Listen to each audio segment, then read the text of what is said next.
Hey guys, I got Bold112 here, and I have a cool invention for you. This is for, if you probably are noticing, I'm not on my usual map. Um, this is for a cool, like, space-related map I may be working on soon. And, yeah, so I need anti-gravity. My original design was just to teleport the player up a meter every time they fell a meter down, but that turned out really choppy as I kind of predicted. It was very uneven. It was just not a good way of doing it. So I made a couple modifications and came up with this. So if I go into game mode 0, you'll see I'm pretty much staying in place. With the normal cobweb, I would technically be going down, but I'm being teleported up by a very, very precise ratio every I believe, fourth of a second or so. Something like that. And, basically what these cobwebs will do is they'll follow me around. There's a couple problems with it, which I will demonstrate with you now. If I take my sword and I break it, I will technically fall a little bit.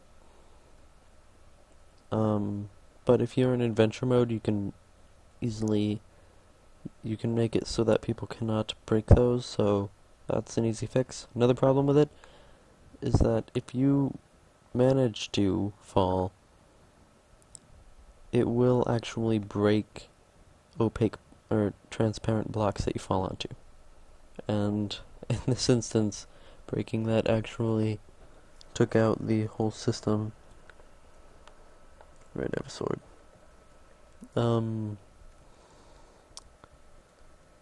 So yeah,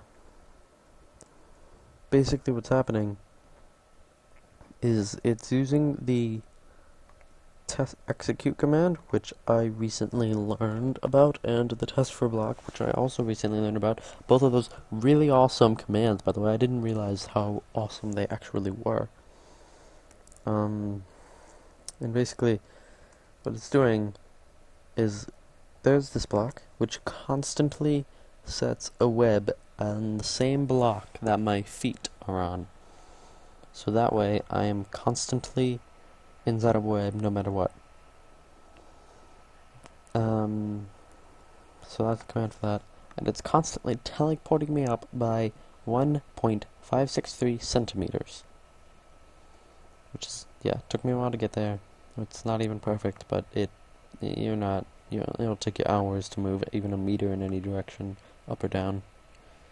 I never actually took the time to tell whether if this is too much or too little, because it just takes so long to get anywhere. I'm too lazy. So then there's the rest of these.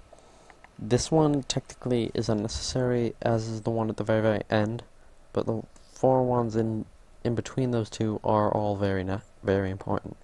So what these do is this is looking for the block. I believe this is east. 1 meter, yes, positive X, yes, so that's east.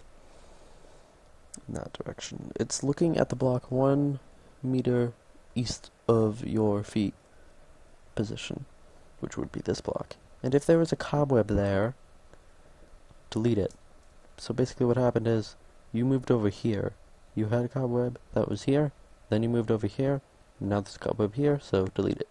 If it detects it, then this comparator will light up, and in that exact spot, 1 meter east of your leg, it will put an air block, which basically just destroys the cobweb. This is 1 meter west. This is 1 meter south. This is 1 meter north. And if for some reason there is a lot, this is a good thing to have add. There's 1 meter below your feet. That part, actually, I can't really see any reason you'd ever need that, but add it anyways. Do it. This is 1 meter above your feet, which could be useful if players are breaking the webs on their feet to move downwards, then this will be the only way to destroy those ones that form extra. Of course, they'll have to destroy those too. Whatever, never mind. Just add them. They can be very helpful, but they are, of course, less used. And since I do not know whether the player moves up over time or down over time, both of them could be necessary after a couple hours in straight 0G. This is meant to take place in space, so it's actually a good thing that you can't really move that fast, but in the case that someone wanted this to simulate underwater or something, I tried adding speed potions, and I realized if you want the player to seem to be underwater, just surround them in water. It is the best way. So yeah.